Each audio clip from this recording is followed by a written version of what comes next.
আসসালামু আলাইকুম। প্রিয় দর্শক, অন্য মঞ্চের আলাপচারিতায় আপনাদের সকলকে আমন্ত্রণ জানাচ্ছি। নমস্কার, আমি তরুণ ঘোষ। একটা পোস্ট আপনারা দেখেছেন, দেখে অনেকেই ভাবছেন যে হঠাৎ নতুন কি খবর নিয়ে এলাম। এই পোস্টটা দেওয়ার আগে আমি 10 বার চিন্তা করেছি এবং নানান জায়গা থেকে কনফার্ম করেছি যে এটা কতটা সঠিক। তারপর 3-4টে জায়গা থেকে আমি সঠিক খবরটা যখন পাওয়ার পর তারপর আমি পোস্টটা করলাম। তখন আপনাদের মনে প্রশ্ন আসতেই পারে, যে ঘটনাগুলো আমি বলবো সেগুলো কিন্তু আমাদের চোখের সামনে ঘটেছে, আমরা কিন্তু ধরতে পারিনি। আমি যদি কোনো ভুল বলে থাকি তাহলে আপনারা আমায় ধরিয়ে দেবেন। এই ঘটনাকে আপনি যদি বর্তমান ঘটনা আসতে চান তাহলে আপনাকে পিছিয়ে যেতে হবে প্রায় 2-2.5 বছর আগে। তখন শেখ হাসিনা বাংলাদেশের প্রধানমন্ত্রী।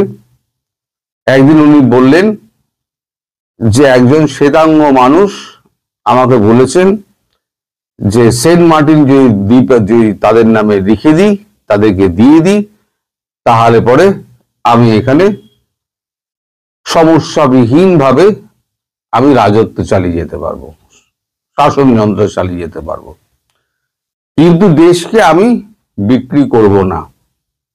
তাতে যদি আমার ক্ষমতাচ্যুত হতে হয় আমি ক্ষমতাচ্যুত হব। সেই সময় আপনারা দেশে খুব যাতায়াত করতেন, তখন ডোনাল্ড লু খুব যাতায়াত করতেন এবং পিটার হাস তিনি ওখানে ছিলেন রাষ্ট্রদূত। পিটার হাসকে তিনি চাকর বাকরের মতো জ্ঞান করতেন, পিটার হাসকে পাততে দিতেন না। ডোনাল্ড লু এরপরেতে নানান রকম কারসাজি করেন এবং বিভিন্ন জায়গায় টাকা পয়সা সমস্ত কিছু দিয়ে একটা রেজিম চেঞ্জ করেন। এই রেজিম চেঞ্জ যে হবে সেটা শেখ হাসিনা আন্দাজটা করেছিলেন, তার জন্যই উনি কথাটা বলেছিলেন। এখন রেজিম চেঞ্জ তো হয়ে গেল। এই যে এতদিন ধরে শেখ হাসিনা বরাবর বলে যাচ্ছেন যে ওই আমেরিকা এই মানে এই তক্তাপালটের পেছনে রয়েছে, হঠাৎ তিনি আমেরিকাকে একেবারে নির্দোষ বলতে শুরু করলেন কেন? কারণ তো একটা থাকবে। তিনি হঠাৎ পরশু তার আগের দিন হঠাৎ তিনি একটা এই যে আমাদের নিউজ 18 একটা বাংলায় একটা ইন্টারভিউ দিলেন। তিনি বললেন যে এই যে তক্তা পালটের ব্যাপারটা, রেজিম চেঞ্জের ব্যাপারটা, এর মধ্যে আমেরিকা ছিল না। তার কথার মধ্যে ইঙ্গিত ছিল সিআইএ ছিল, কিন্তু আমেরিকা ছিল না। এবার আপনারা আমেরিকার প্রসঙ্গে চলে যান। ঘটনা কিন্তু আপনাদের আমার চোখের সামনে ঘটছে। আমেরিকায় প্রথম দ্বিতীয়বারের জন্য প্রেসিডেন্ট হয়ে ডোনাল্ড ট্রাম্প একেবারে তাহি মধুসূদন করে দিলেন, ট্যারিফ ফ্যারিফ চাপিয়ে একেবারে B1 ভিসা না B2 ভিসা বন্ধ করে দিয়ে একেবারে উনি মানে দেশ থেকে লোক তাড়িয়ে মানে তাহি মধুসূদন করে দিলেন একেবারে অবস্থা। তারপর ট্যারিফ নিয়ে ভারতবর্ষের সঙ্গে একটা গন্ডগোল চললো। ভারতবর্ষ বলল যে আমি দুটো সেক্টর খুলবো না, একটা হচ্ছে আমাদের মিল্ক প্রোডাক্ট সেক্টর, একটা হচ্ছে এগ্রিকালচার সেক্টর। তারপর এই নিয়ে যখন গন্ডগোল চলে তখন বাজারের অবস্থা খুব খারাপ। আমেরিকার চীনের সঙ্গে গন্ডগোল লেগে গেছে, ভারতের সঙ্গে গন্ডগোল লেগে গেছে, রাশিয়ার সঙ্গে গন্ডগোল লেগে গেছে, তিনটে মহাশক্তির সঙ্গে গন্ডগোল বাঁধিয়ে দিয়ে আমেরিকার অবস্থা খুব খারাপ। এদিকে আমেরিকার তখন বাজেট পাস হচ্ছে না, ফলে শাটডাউন হয়ে গিয়েছে। কারণ ডেমোক্র্যাটরা বলছে যে আমরা বাজেট পাস করব না, আর ডেমোক্র্যাটদের সই ছাড়া বাজেট পাস হবে না, ফলে একদম শাটডাউন হয়ে গেল। কেউ মাইনেপত্র পাচ্ছে না, এমন পাচ্ছে না। তারপরে নেগোসিয়েশন হলো আমেরিকা যে আপনি প্রেসিডেন্ট থাকুন, কিন্তু আপনি ওই এক্সিকিউটিভ অর্ডারে খাস খাস খাস খাস করে সই করে দিলেন, আর এর নামে আপনি টুইটারে দেখে দিলেন, আপনার সোশ্যাল মিডিয়ায় আপনি দেখে দিলেন, ওই সমস্ত চলবে না। তা যদি করেন তাহলে পরে আমরা ইমপিচমেন্ট প্রস্তাব আনবো। তারপর থেকে দেখবেন ডোনাল্ড ট্রাম্প কোন রকম আপনার ওই ওই স্পেশাল অর্ডার তিনি আর পাশ করেননি। আজ সোশ্যাল মিডিয়াতে তার লেখাও কিন্তু কমে গিয়েছে। তখন দায়িত্বটা কে নিলেন, আমি ভিডিও করেছিলাম। দায়িত্ব নিলেন তখন আমেরিকাকে চালানোর জেডি ভান্স এবং মার্কো রুবিও। এই যে জেডি ভান্স আর মার্কো রুবিও এই দায়িত্ব নেওয়ার পরেতে তুলসী গেবার্ড একটা পরিষ্কার একটা ভাষণ দিলেন। সারা পৃথিবী সেই ভাষণ শুনেছে যে আমরা যতদিন আমেরিকা টাকা পয়সা খরচা করে করে যে দেশে আমরা রেজিম চেঞ্জ করেছি সেই কটা দেশ সন্ত্রাসবাদী রাষ্ট্রে ভরে গেছে। ফলে আমরা আমাদের এখন নতুন নীতি, আমরা এখন ওই দিকে টাকা পয়সা খরচা করব না, যে যার মতো দেশ শাসন করবে। আপনার নিশ্চয়ই মনে আছে। এইবার তখন থেকে ভারতের সঙ্গে একটা সম্পর্ক শুরু হয়। সম্পর্কটা তৈরি করেন জেডি ভান্স, তার স্ত্রী উষা ভান্স, বিশেষ করে তিনি ভারতীয় মহিলা, এবং হচ্ছেন মার্কো রুবিও। এই মার্কো রুবিও কিন্তু আসল খেলোয়াড়। মার্কো রুবিও মাঝে মধ্যেই জয়শঙ্করের সঙ্গে, আমাদের বিদেশমন্ত্রী ডক্টর জয়শঙ্করের সঙ্গে যোগাযোগ করতেন। এই বিদেশমন্ত্রী আমাদের জয়শঙ্করের সঙ্গে লাস্ট যে ভিজিটটা ওনার হয়, লাস্ট যে কথাবার্তাটা ওনার হয়, তখন এই ইন্দো প্যাসিফিক, তারপর সন্ত্রাসবাদ, হ্যান ত্যান, এই সমস্ত নিয়ে নানান রকম কথাবার্তা হয়। মূল কথাটা ছিল সেটা হচ্ছে আমাদের ট্যারিফটা কি হবে, এই কি হবে, কি বলে,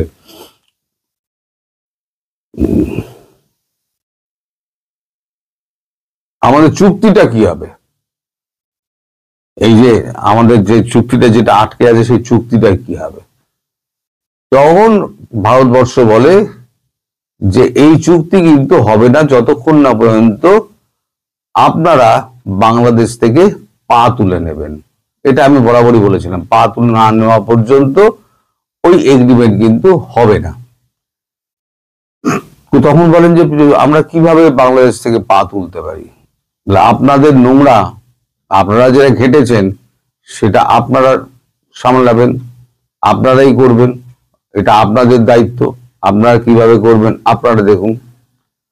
তখন দুজনের মধ্যে একটা কথাবার্তা হয়। কথাবার্তা হওয়ার পর তারপর ঠিক হয় যে শেখ হাসিনার সঙ্গে মার্কো রুবিও কথা বলবেন। জয়শঙ্কর এই বুদ্ধিটা দেন যে আপনি যদি শেখ হাসিনার সঙ্গে কথা বলেন সমস্যার সমাধান হলেও হতে পারে। তখন একটা টেলিফোনিক কনভারসেশন হয় শেখ হাসিনার সঙ্গে, এবং শেখ হাসিনার সঙ্গে মার্কো রুবিও কথা বলেন। কথা বলার পর দেখবেন, কথা বলার আগে, মার্কো রুবিওর সঙ্গে কথা বলার আগে শেখ হাসিনার টোন যা ছিল, মার্কো রুবিওর সঙ্গে কথা বলার পর শেখ হাসিনার টোন সম্পূর্ণ উল্টে গেল। তার মানে এমন কিছু কথা শেখ হাসিনার সঙ্গে মার্কো রুবিওর হয়েছে থ্রু জয়শঙ্কর, যাতে শেখ হাসিনা বুঝতে পারছেন যে মার্কিন যুক্তরাষ্ট্র এখন ইউনূসের পেছনে আর নেই, মার্কিন যুক্তরাষ্ট্র পুরো বাংলাদেশ থেকে সরে গেছে এবং হাসিনাকে সাপোর্ট করছে। এবং হাসিনা তখন জিজ্ঞেস করেন, আমার যা শোনা কথা, হাসিনা তখন জিজ্ঞেস করেন যে আমি তাহলে কবে নাগাদ কিভাবে দেশে ফিরব। তখন মার্কো রুবিও বলেন যে আপনি এখনো পর্যন্ত রিজাইন করেননি, আপনি প্রধানমন্ত্রী হিসেবেই ফিরবেন, বাই ডিসেম্বর আমরা আপনাকে ফেরত দেব, বাংলাদেশের প্রধানমন্ত্রী হিসেবে আমরা আপনাকে ফেরত নিয়ে যাব ভারতের সহযোগিতায়। এই যে আমি বলেছি না ডিসেম্বর, এইটা আমার কানে এসেছিল, এই কথাটা কিন্তু মার্কো রুবিওর কথা, যেটা উড়ে উড়ে আমার কানে এসেছিল, কিন্তু পেছনের গল্পটা আমি জানতাম না যে ভেতরে ভেতরে এই কাণ্ডটি ঘটেছে। এই মার্কো রুবিওর সঙ্গে শেখ হাসিনার কথা, শেখ হাসিনার কথা পর শেখ হাসিনা তারপরে একটা সংবাদপত্রে একটা বিবৃতি দিলেন যে হ্যাঁ আমেরিকা এর পেছনে ছিল না। এই যে 180 ডিগ্রি পরিবর্তন, এটা তো একদিনে হঠাৎ হয়নি। এই 180 ডিগ্রি পরিবর্তন কিন্তু আপনারাও দেখেছেন, আমিও দেখেছি, কিন্তু সবই আমাদের চোখের সামনে ঘটেছে, আমরা কেউ ধরতে পারিনি। কূটনীতির খেলা এমনই খেলা, এই কূটনীতির খেলা ধরা খুব মুশকিল। যারা কূটনীতি নিয়ে কাজ করে না, তারা 20 কদম 25 কদম বলি না এগিয়ে ভাবে, 20 কদম 25 কদম এগিয়ে ভেবেছে। এখন ট্রাম্প ইচ্ছে করলেও, আর ট্রাম্পের তো ইচ্ছে নেই, প্রথম কথা হচ্ছে ট্রাম্পের এই ইউনূস সম্পর্কে কোনো রকম ইচ্ছেই নেই, ইউনূসকে তারা তো পছন্দও নয়, এখন বাধ্য ডিপ স্টেটের জন্য করতে হতো। কিন্তু ডিপ স্টেট কিন্তু অ্যাক্টিভ, আমি এটা বলে যাচ্ছি, ডিপ স্টেট কিন্তু অ্যাক্টিভ। কিন্তু যেহেতু মার্কো রুবিও এবং জেডি ভান্স এবং কংগ্রেস এবং রিপাবলিকান ডেমোক্র্যাট সব একসঙ্গে হয়ে গিয়েছে, ফলে আমাদের ভারতবর্ষের মতো একটা শক্তিধর একটা মানে তৈরি হয়ে গিয়েছে আমেরিকার মধ্যে। আমেরিকাকে পুনর্গঠন করতে গেলে সবাই বুঝেছে যে আমেরিকাকে এক হতে হবে। আমেরিকা যদি এক না হয় তাহলে পরে এই আমেরিকাকে অর্থনীতিকে বাঁচানো যাবে না, কারণ আমেরিকার অর্থনীতির ধার কিন্তু 37 ট্রিলিয়ন ছিল, 37 ট্রিলিয়ন থেকে 39 ট্রিলিয়ন না 40 ট্রিলিয়নে অলরেডি পৌঁছে গিয়েছে। আর যদি ট্রাম্পের হাতে ক্ষমতা থাকে আরো 2.5 বছর, তাহলে এটা অন্তত 45 ট্রিলিয়ন কি 847 ট্রিলিয়নে গিয়ে পৌঁছাবে। ফলে দেশ কি বাঁচাতে গেলে, আমেরিকাকে সুপার পাওয়ার হিসেবে বেঁচে থাকতে হলে ট্রাম্পকে সাইড করে দিয়ে আমরা সবাই মিলে জোট বেঁধে দেশটা চালাই, এই হচ্ছে ব্যাপার। এখন এই যে কথাটা, এই যে ডিসেম্বরের মধ্যে শেখ হাসিনা বাংলাদেশে ফিরবে অ্যাজ প্রাইম মিনিস্টার, এই কথাটা কিন্তু হচ্ছে মার্কো রুবিওর কথা, যে কথাটা আমি আপনাদের বলেছি। উড়ো খবর আমার কাছে এসেছিল, সেই খবরের ভিত্তিতে আমি বলেছি, কিন্তু খবরের ভিতরের জিনিসটা আমি জানতাম না, যেটা আজকে আপনাদেরকে আমি শেয়ার করলাম। এখন এই ঘটনাগুলো দেখুন, আপনারা পর চোখের সামনে, যদি কোনো ভুল আমি বলে থাকি তাহলে আপনারা আমায় ধরিয়ে দেবেন। এই ঘটনাগুলো সব কিন্তু আপনারা আমার চোখের সামনে ঘটেছে, কিন্তু আমিও ধরতে পারিনি, আপনারাও ধরতে পারেননি, কিন্তু ভেতরে ভেতরে খেলাটা হয়ে গিয়েছে। এখন দেখছেন এই যে আজকে তো শুনলাম কয়েকটা ছোটখাটো ঝামেলা হয়েছে, এবং আপনাদের জুলাই স্মৃতি কতগুলো পুড়িয়ে দিয়েছে, তারপরে কি বাস ট্রাম জ্বলেছে, কিন্তু শেখ হাসিনা কিন্তু এখন বিবৃতি দিচ্ছেন, খুব নরম বিবৃতি দিচ্ছেন, সেইভাবে বিবৃতি দিচ্ছেন না। কারণ ভারত থেকে বলা হয়েছে, আপনি যে শাটডাউন যেটা করেছিলেন, এই বন্ধ যেটা ডেকেছিলেন, হরতাল যেটা ডেকেছিলেন, সেইটার এত সাড়া আপনি পেয়েছেন, তাতে বুঝে গেছেন আপনি দেশের মানুষ আপনার সঙ্গে আছে। আর দেশকে উত্তপ্ত করলে হবে কি, দেশের মানুষ আপনার বিরুদ্ধে চলে যেতে পারে। ফলে এর থেকে বেশি এগোনোর দরকার নেই, আপনি দেশের পাস বুঝে গেছেন, আপনি ছেড়ে দিন। আর আমার যা মনে হয়, আমার যা রিডিং, এই যে 17 তারিখ কেউ সাহস করে, কোনো জাজ সাহস করে ওই চূড়ান্ত রায় দেবে না। আর যদি দেয় তাহলে বোকার মতো রায় দেবে, কারণ এই রেজিম থাকবে না। এই ইউনূস যে কোনো দিন পালাবে, ইউনূসের সব পথ বন্ধ, ইউনূস যে কোনো দিন পালানোর চেষ্টা করবে, অথবা ইউনূস স্টেপ ডাউন করে কোথাও একটা চুপ করে বসে থাকবে, রাষ্ট্রপতির হাতে ক্ষমতা দিয়ে দেবে। তখন যখন শেখ হাসিনা দেশে গিয়ে বসবেন, তখন এই জজ কি ছাড়া পাবেন? যিনি ফাঁসির অর্ডার দিচ্ছেন অবৈধভাবে, তিনি কি ছাড়া পাবেন? জজ সেটা জানেন না, জজ সেটা খুব ভালো করে জানেন। ফলে জাস্টিস যিনি থাকবেন, তিনিও কিন্তু ভেবে চিন্তে কথা বলবেন, অনেকটা ভেবে চিন্তে। আর এই কারণেই এই যে আপনাদের এনএসএ খলিলুর রহমানের কেসটা গেছে, খলিলুর রহমান খুব অপমানিত হয়ে আপনাদের দেশ থেকে চলে গেছিলেন। উনি তার ঘনিষ্ঠ মহলে বলেছেন যে আমি গিয়ে এত অপমানিত হয়েছি, আমার সঙ্গে যখন কথা হতো তখন উনি আমার মুখের দিকে, মানে ডক্টর ইউনূস মুখের দিকে চেয়ে কথা বলতেন না, উল্টো দিকে চেয়ে কথা বলতেন। তিনি রাগ করে ফিরে গিয়েছেন। এবার ভারত যখন ডেকেছে, এই কনক্লেভে ডেকেছে, বলেছে লুপসে পুষছে কাউকে আমরা চাই না, আমরা যদি চিনি অজিত দোভাল বলেছেন আমরা চিনি একমাত্র একে খলিলুর রহমানকে পাঠাতে হবে। তাই খলিলুর রহমানের হাতে পায়ে ধরে খলিলুর রহমানকে ডেকে আনা হয়েছে।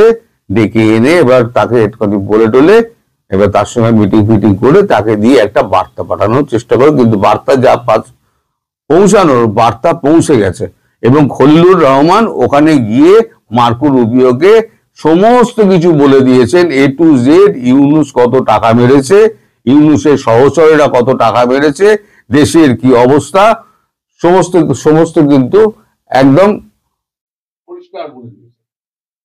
ফলে এবার আপনারা বুঝুন যে আমেরিকার বুকে মানে এখন মানে আমাদের ইউনূসের কি অবস্থা। আমেরিকায় কোনোদিন জায়গা পাবে? আমেরিকায় কোনোদিন জায়গা পাবে না। খলিলুর রহমান একদম ড্যাংটো করে দিয়ে চলে এসছে।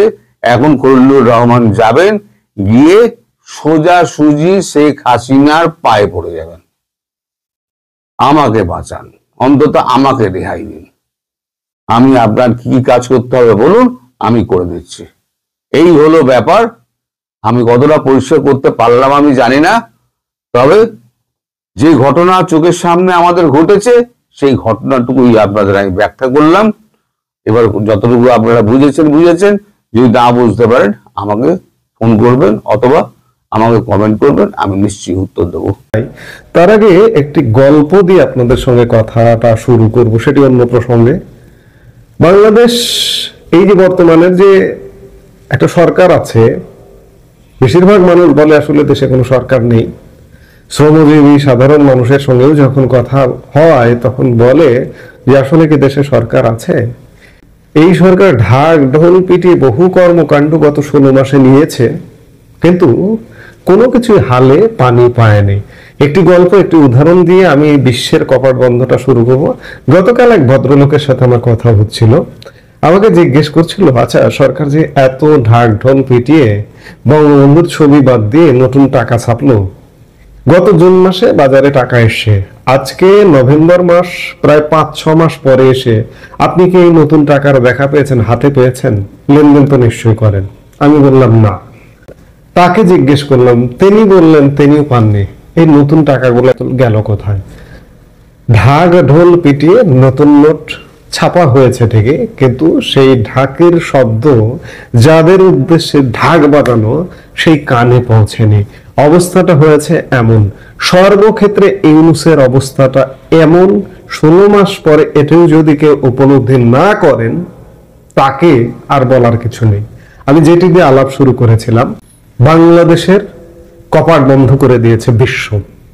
বাংলাদেশের কপাট মূলত খোলা থাকে, বিশ্বে অবাধ চলাচল, বিশ্বে ভিসা বাংলাদেশকে দেয় অবাধে, সেটিকেই কপাট খোলা বলে। কিন্তু এই মুহূর্তে বাংলাদেশের যে অবস্থা, বাংলাদেশের পাসপোর্ট বিশ্বে একদম তলানিতে, এবং বাংলাদেশের পাসপোর্টে ভিসার সিল মারা হয় না। শিক্ষার্থী, ভ্রমণ, ওয়ার্ক পারমিট, কোনো ভিসায় বাংলাদেশের জন্য বাংলাদেশি পাসপোর্টে দেওয়া হচ্ছে না, সিল বসছে না, এক প্রকার ফুল স্টপ চলছে। এমনকি দূর কি বাত, এশিয়ার দেশ ভিয়েতনাম, ইন্দোনেশিয়ার মতো যে দেশগুলো সহজেই ভিসা পাওয়া যেত এতদিন, তারাও অনেক ক্ষেত্রে ভিসা দিচ্ছে না বলে খাত সংশ্লিষ্টরা বলছেন। অথচ বাস্তবতা হলো শুধুমাত্র ভারতের পর্যটন ভিসা ছাড়া কার্যত কোনো দেশ থেকেই বাংলাদেশের উপর আনুষ্ঠানিক বা অফিসিয়ালি ভিসা নিষেধাজ্ঞা জারি করা হয়নি। বিশ্লেষকরা বলছেন, ভিসার অপব্যবহার করে এক দেশ থেকে অন্য দেশে যাওয়ার প্রবণতা বেড়েছে, ফলে কমেছে বিশ্বাসযোগ্যতা। এছাড়াও দেশের বাইরে রাজনৈতিক দলের কর্মী সমর্থকদের প্রকাশ্য বিবাদে জড়ানোর কারণেও নষ্ট হচ্ছে দেশের ভাবমূর্তি। এই বিষয়টিও পাসপোর্টের র্যাঙ্কিং এ নিচে নেমে যাওয়ার একটি ফ্যাক্টর হিসেবে কাজ করছে বলে অনেকে মনে করছেন। এই পরিস্থিতি থেকে উত্তরণের জন্য সবার আগে দেশের ভেতরে দৃশ্যমান উদ্যোগ নেওয়ার কথা বলছেন বিশ্লেষকরা। একই সাথে কূটনৈতিকভাবে সমস্যা সমাধানের পরামর্শ দিচ্ছেন তারা। আমি খানিক আগেই বলছিলাম যে অফিসিয়াল ভিসা নিষেধাজ্ঞা নেই, কিন্তু তারপরেও বিশ্বের বহু দেশ বাংলাদেশকে ভিসা দিচ্ছে না। বিদেশে পড়তে, কাজ করতে কিংবা বেড়াতে যেতে আগ্রহীদের অনেকেই জানিয়েছেন এমন অভিযোগ। একই সমস্যার কথা জানিয়ে পর্যটন খাত সংশ্লিষ্টরাও বলছেন দেশগুলো ভ্রমণ সহ অনেক ধরনের ভিসা দিচ্ছে না। ইন্ডিয়া, ইউনাইটেড আরব আমিরাত, কাতার, বাহরাইন, ওমান, উজবেকিস্তান, সৌদি আরব, ভিয়েতনাম এইসব দেশ আমাদের ভিসা দিচ্ছে না। শুধু তাই নয়, থাইল্যান্ডের ভিসা অনেক বেশি সময় নেয়। সিঙ্গাপুর, মালয়েশিয়ার ভিসার রেশিও কম। ফিলিপাইন অনেক বেশি সময় নেয়। ইন্দোনেশিয়ার ভিসা ফি অনেক। এমনকি অন অ্যারাইভাল ভিসা দেওয়া শ্রীলঙ্কার ইলেকট্রনিক ভিসা হতেও সময় নিচ্ছে 2-3 দিন। 2024 সালের 5 আগস্ট গণ অভ্যুত্থানের মুখে শেখ হাসিনা সরকার পতনের পর টালমাটাল পরিস্থিতিতে বাংলাদেশিদের জন্য পর্যটন ভিসা বন্ধ করে দেয় ভারত। দেশটির এই সিদ্ধান্তকে অনেকটা রাজনৈতিক হিসেবে দেখা হলেও ঘোষণা ছাড়াই ইউরোপ, আমেরিকা সহ এশিয়ার অনেক দেশ থেকে সব ধরনের ভিসা পাওয়ায় কঠিন হয়ে উঠেছে বলে জানাচ্ছেন সংশ্লিষ্টরা। পর্যটন ব্যবসায়ীরা বলছেন, এতগুলো দেশের ভিসা নিয়ে এমন জটিলতা আগে কখনো হয়নি। সরকার বলছেন যে আমাদের আচার আচরণ খারাপ, আমাদের শ্রমিকদের আচরণ খারাপ, আমাদের বিদেশ গমনকারীদের আচরণ খারাপ ইত্যাদি নানান অজুহাত দিচ্ছেন। কিন্তু আজকে ভিসা নিয়ে বাংলাদেশ যে সংকটে পড়েছে, সেই সংকট কাটাবার জন্য সরকারের কোনো কি উদ্যোগ আছে? খাত সংশ্লিষ্টরাও বলছেন না যে সরকার কোনো উদ্যোগ নিচ্ছে। অর্থাৎ সরকার কূটনৈতিকভাবে ব্যর্থ। কূটনৈতিকভাবে আজ ধরুন 16 মাস হয়ে গেছে। সবচেয়ে নিকট প্রতিবেশী দেশ ভারতে শুধুমাত্র চিকিৎসা এবং শিক্ষার্থী ভিসা, এটিও সীমিত। অবারিত ভিসার বার বন্ধ হয়ে গেছে। আপনার প্রতিবেশী তার বাড়িতে যাওয়া আপনাকে নিষেধ করে দিয়েছে। প্রতিবেশীর পরের বাড়িটাতে আপনি কিভাবে যাবেন? প্রতিবেশীর পরের বাড়িটাতে যেতে হলে আপনি প্রতি পদক্ষেপে বাধা পাবেন। সেটি হচ্ছে বিদ্যমান অবস্থা যদি থাকে, এভাবে চলতে থাকলে বাংলাদেশ সত্যিকার অর্থে পৃথিবী থেকে বিচ্ছিন্ন হয়ে যাবে। চলবে না। আসলে চলার শেষ প্রান্তে আমরা এসে গেছি। এখন দেখার বিষয় যে আমাদের আর কতদিন লাগে এই অচল অবস্থা কাটতে। আমরা অধীর আগ্রহে অপেক্ষা করছি এই অচল অবস্থা কাটবার জন্য। এই মুহূর্তে এ পর্যন্তই। সবাই ভালো থাকুন।